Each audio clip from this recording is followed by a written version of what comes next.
സ്വപ്നമൊരു ചാക്ക് തലയിലത് താങ്ങിയൊരു പോക്ക് ഉടയവനറിഞ്ഞ് വിളി കേട്ട് ഇവനി വഴികാട്ട്. അതെ ചേട്ടാ, നമ്മുടെ മൂത്ത മോള് +2 കഴിഞ്ഞു. കല്യാണ കാര്യങ്ങളൊക്കെ നോക്കണ്ടേ? കല്യാണമൊക്കെ അവിടെ നിൽക്കട്ടെ. ആദ്യം പഠിത്തം, എന്നിട്ട് മതി കല്യാണം. അല്ലെങ്കിൽ ഞമ്മളെ പോലെ മക്കളും കഷ്ടപ്പെടേണ്ടി വരും. പഠിപ്പിക്കാനാണെങ്കിൽ ഒരുപാട് കോഴ്സ് ഉണ്ടല്ലോ. അതൊക്കെ പഠിച്ച അവസാനം ജോലിയൊന്നും ആയില്ലെങ്കിൽ ആ സമയമൊക്കെ വെറുതെ ആവില്ലേ ചേട്ടാ? അതേ സ്ട്രോബെറിയാമേ, ഇനി പേടിക്കണ്ട. തിരൂരിൽ ഫാഷൻ ഡിസൈൻ പഠിപ്പിക്കുന്ന ഒരു നല്ല സെന്റർ വന്നിട്ടുണ്ട്. അതേതാടാ കുക്കു, അവിടെ എന്തൊക്കെ പഠിപ്പിക്കുന്നുണ്ട്? മോളെ വിട്ടാ കാര്യം ഉണ്ടാവുമോ? അത് നമ്മുടെ റോയൽ ഡിസൈൻ സ്കൂൾ അല്ലേ, അവിടെ പഠിക്കാൻ വിടാം.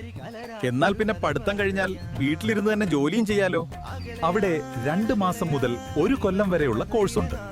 ബ്രൈഡൽ മേക്കപ്പും AI ഇന്റഗ്രേറ്റഡ് ഫാഷൻ ഡിസൈനിങ്ങും തുടങ്ങി ഒരുപാട് കോഴ്സ് അവിടെ വരുന്നുണ്ട്. അതുകൊണ്ട് തന്നെ മോൾക്കിത് നല്ലൊരു ചോയ്സ് ആയിരിക്കും.